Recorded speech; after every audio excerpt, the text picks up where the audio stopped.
kienet l-akbar festa li qatrat Malta.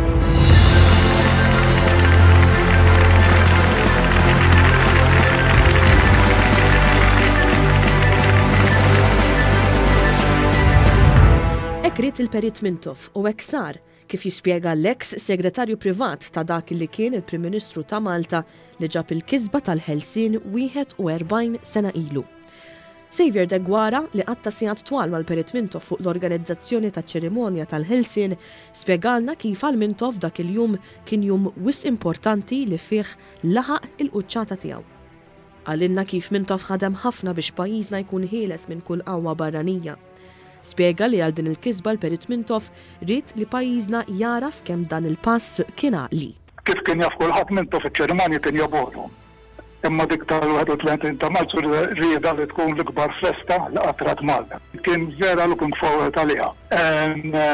Min jaf kemm il-darba ġifieri kien jibgħat għal min kien qiegħed jagħmel il-preparamenti dak iż-żmien ħalli jkun jaf ħalli jsegwi x'ikun qed jiġri. L-eks segretarju privat tal-Perit Mintoff li għandu ħafna aneddoti xirrakkonta saħaq li Mintoff kien eċitat ħafna f'dak il-jum. Minnhom kellimni bit-telefon biex fost l-oħrajn ifakkarni biex ma ninsewx il-fjuri u t-torċa. Dik niftakara ċara jiena. U nista' ngħid ukoll illi kien serħan se jtir ġifieri dakinhar. F'dik il-lejla tal-31 ta' Marzu tal-1979 fuq l-għolja tal-ħelsien fejn hemm il-monument xogħol l-iskultur Anton Aġus tniżlet il-bandiera tar-Renju Unit u floka telet tperper il-bajda u l-ħamra. L-għada salpa l-bastiment HMS London taħt tmexxija tal-ammiral Ingliż Sir Nigel Cecil.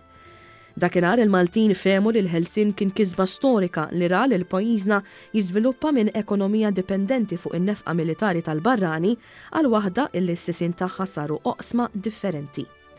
Pajjiżna issa kien ħieles u nisu bdew jgħixu fil-progress u slim. Għalhekk għamilniha aħna tal-appuntament mad-destin! Għalhekk għalina s-sena 1979 u l-31 ta' Marzu f'nofs il-lejl kun l-ikbar festa li qatrat Malta!